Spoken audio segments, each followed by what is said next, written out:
तो आज हम बात करेंगे आर्टिकल 29 के बारे में कि आर्टिकल 29 हमें क्या बताता है। तो आर्टिकल 29 यानी कि अनुच्छेद 29 के अनुसार कि किसी भी समुदाय के लोग जो भारत के किसी राज्य में रहते हैं या कोई क्षेत्र जिसकी अपनी आंचलिक भाषा यानी कि अपनी कोई लोकल भाषा, कोई क्षेत्रीय भाषा, लिपि या संस्कृति, उस क्षेत्र को संरक्षित करने का उन्हें पूरा अधिकार होगा।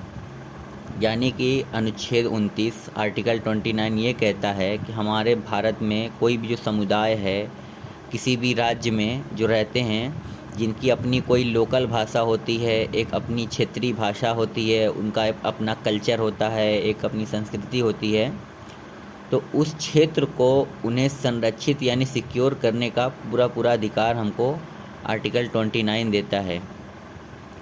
और आर्टिकल 29 ये भी कहता है कि जो अल्पसंख्यक यानी माइनॉरिटी है, मतलब जिनकी जाति, धर्म या भाषा के आधार पर या संस्कृति के आधार पर जो लोग कम हैं, जिनकी संख्या कम है, जिनको माइनॉरिटी कहा जाता है, उनको किसी भी चीज़ से वंचित नहीं किया जा सकता, यानी कि उनको किसी भी चीज़ से भेदभाव नहीं किया जा सकता।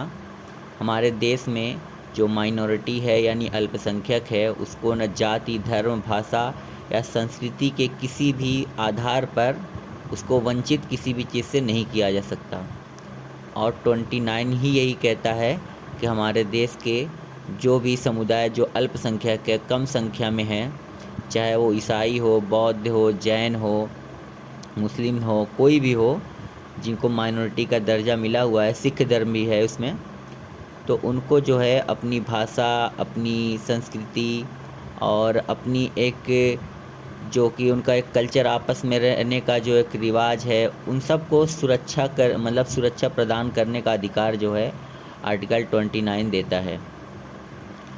और अगला आर्टिकल है हमारा आर्टिकल 30 अनुच्छेद 30। अनुच्छेद 30 क्या कहता है? अनुच्छेद 30 ये कहता है कि जो अल्पसंख्यक है यानी कि माइनॉरिटी समाज है, वो अपना शैक्षणिक संस्थान खोल सकता है।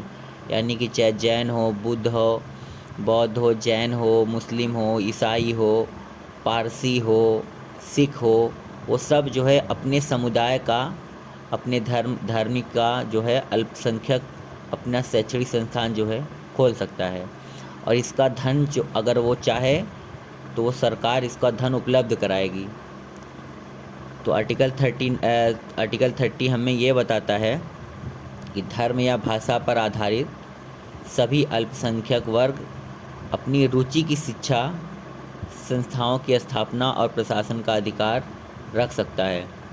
यानी कि अगर वो नॉर्मली सबके साथ पढ़ने में या फिर शिक्षा ग्रहण करने में उनको सुरक्षा प्रदान हो या ठीक ना लगता हो, तो वो चाहे तो अपने धार्मिक या अपने धर्म के हिसाब से अपना एक शैक्षणिक संस्थान खोल सकता है। कोई भी किसी भी जाति, किसी भी धर्म का हो, किसी भी जाति का, जो अल्पसंख्यक का दर्जा जिनको मिला हुआ है, माइनॉरिटी का दर्जा मिला हुआ है, उसमें मुख्यतः आते हैं ईसाई धर्म, मुस्लिम धर्म, जैन धर्म, बौद्ध धर्म और पारसी धर्म। ऐसे बहुत सारे धर्म हैं जिनको माइनॉरिटी का दर्जा प्राप्त हुआ है। तो ये जो है अपना खुद का एक अलग स्कूल, शैक्षणिक संस्थान खोल सकता है और इसका धन जो है सरकार प्रोवाइड कराएगी। तो इसी के साथ आर्टिकल 29 और 30 जो है समाप्त होता है।